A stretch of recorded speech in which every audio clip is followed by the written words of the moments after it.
Hello everyone, welcome back to my channel GMB Today. I hope everyone is having a wonderful day. The Chase host Bradley Walsh was left in disbelief during Wednesday's edition of the ITV quiz show after one player made a very brave admission ahead of her cash builder round. Bradley Walsh was left stunned by a contestant's revelation on the Chase. 4 new players were all set to challenge one of the UK's top quizzers.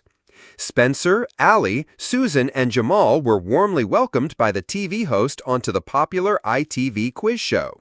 Susan was the first to test her trivia knowledge after racking up an impressive £6,000 in the cash builder round. She successfully returned to the team, making a great start to the prize fund.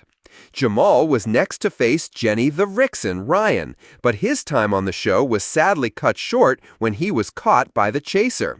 However, it was Ali who really caught Bradley's attention with her surprising hobby. Bradley Walsh often engages in friendly banter with each contestant on the Chase, and during this chat, Ali revealed that she is a 9-year cancer survivor.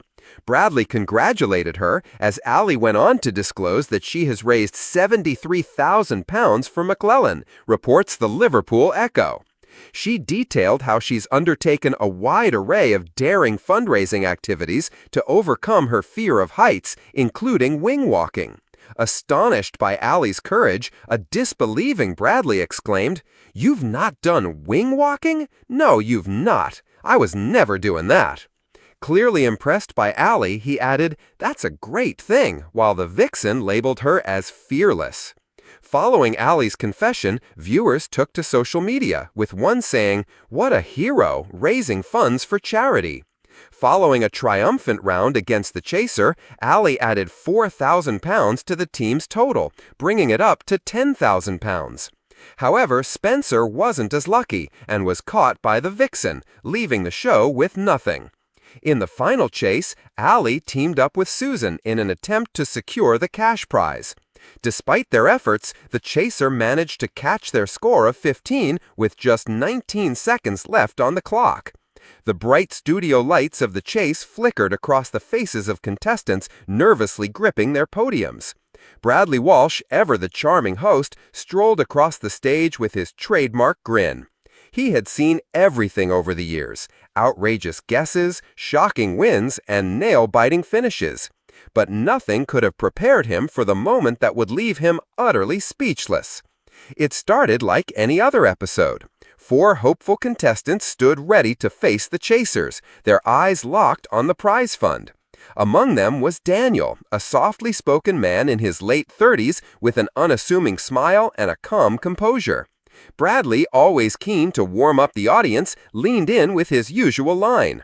"So, Daniel, tell us a bit about yourself. What do you do for a living?" The contestant hesitated, shifting awkwardly. "Well, Brad," he began, "that's actually a bit complicated." The crowd chuckled, expecting a quirky job title or perhaps a funny anecdote. But what followed made jaws drop. Daniel continued, "I used to be a contestant on the Chase, but in another country. I won £100,000 on the Australian version." The studio fell silent. Bradley blinked, his mouth parting in disbelief. Hold on, wait just a minute. You've already won this show just in Australia?" The audience gasped, some bursting into laughter at the sheer audacity. Daniel nodded calmly. "Yes, I was living there for a few years, took on the chasers, won big, and now I'm back in the UK giving it another go." Bradley threw his hands in the air, pacing in circles.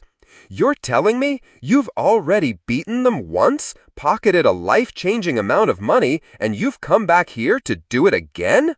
His voice cracked between amusement and astonishment. Daniel smiled sheepishly. "Well, why not? Lightning might strike twice." The chaser waiting in the wings, Sean Wallace, the Dark Destroyer, walked on stage visibly taken aback. "I've heard of confidence," Sean muttered, "but this is arrogance at the highest level." Bradley, still shaking his head, leaned on his podium for support. "I've been hosting this show for years," he said to the audience, "and I've seen some incredible players, but this takes the biscuit." As the game unfolded, Daniel's knowledge proved every bit as sharp as his story suggested. He breezed through the cash builder, stacking up thousands with ease. Every correct answer drew murmurs from the crowd, and Bradley, usually quick with a joke, found himself simply staring in admiration. At one point, Daniel nailed a near-impossible question on 19th century poetry. Bradley's jaw dropped so far he had to clutch it with his hand. "You're not human," he exclaimed. "You're a walking encyclopedia." The atmosphere in the studio turned electric. Could Daniel really beat the chasers twice in 2 different countries? The thought alone had viewers at home glued to their screens. By the time the final chase loomed, Bradley leaned closer to Daniel and whispered dramatically, "If you pull this off, mate, I'm retiring. That's it. I'll pack it in." The episode ended in one of the most thrilling climaxes the show had ever seen.